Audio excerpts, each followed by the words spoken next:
আবু সাইদের ভাইরা কি ঘুমিয়ে গেছে? আপনারা যদি জেগে থাকেন তাহলে আমার এই এলাকার মা এবং বোনদের ইজ্জত নিয়ে ছিনিমিনি খেলা হয় কোন সাহসে? আপনাদের স্পষ্ট ভাষায় জানিয়ে যেতে চাই, আমার দেশের মা এবং বোনদের উপর যদি হামলা হয় সেখানেই প্রতিবাদ করবেন, প্রতিরোধ করবেন। ওই নব্য জালেম বিএনপির কালো হাত বেগে করিয়ে দেবেন।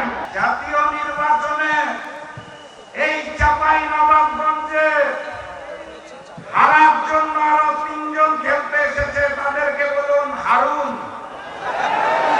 যারা হারার জন্য খেলতে এসেছে তাদেরকে বলুন হারুন।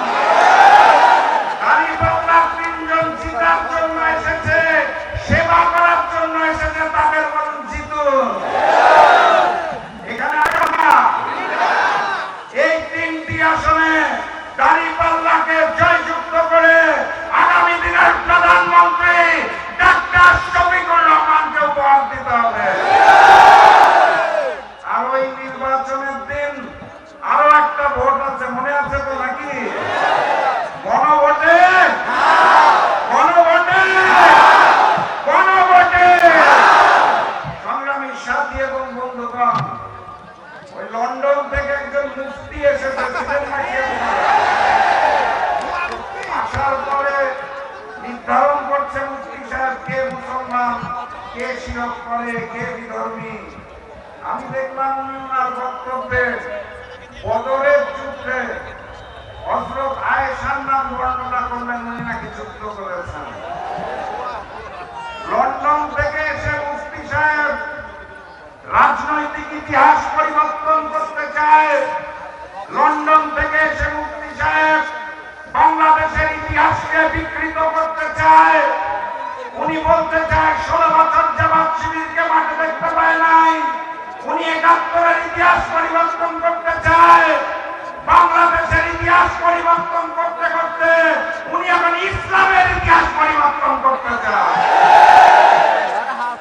এই লন্ডনের মুফতি আর তার হাতে সৃষ্ট নতুন জালেম বিএনপিকে আগামী 12 তারিখ আমরা লাল কার্ড দেখাবো ইনশাআল্লাহ। 12 তারিখ গণভোটে হাকে জয়যুক্ত করতে হবে।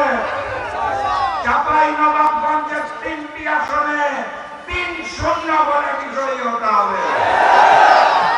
আমি বিশ্বাস করি ডাক্তার শফিকুর রহমান যখন প্রধানমন্ত্রীর দায়িত্ব গ্রহণ করবেন, এই মঞ্চে বসে থাকা একজন আপনাদের সন্তান গুরুত্বপূর্ণ মন্ত্রণালয়ের মন্ত্রীর দায়িত্ব গ্রহণ কে তিনি? আলহামদুলিল্লাহ আপনাদের এলাকার সন্তান।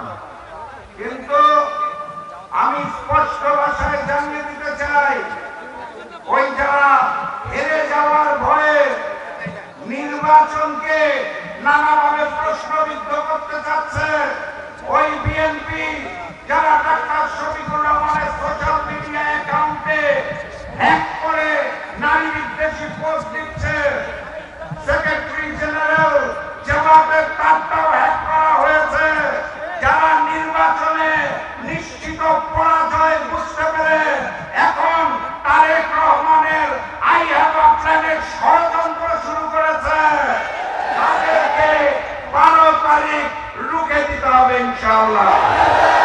11 তারিখ রাত থেকে 12 তারিখ ফলাফল ঘোষণার আগ পর্যন্ত প্রত্যেকটা ভোট কেন্দ্র পাহারা দিতে হবে। মা, পিম্পল 5 দিনেই চলে যাবে। যাবে না মা। যাক, নিমের 5 অংশের পাওয়ারে 5 দিনেই দূর হবে পিম্পল। হিমালয়া পিউরিফাইং নিম ফেস ওয়াশ।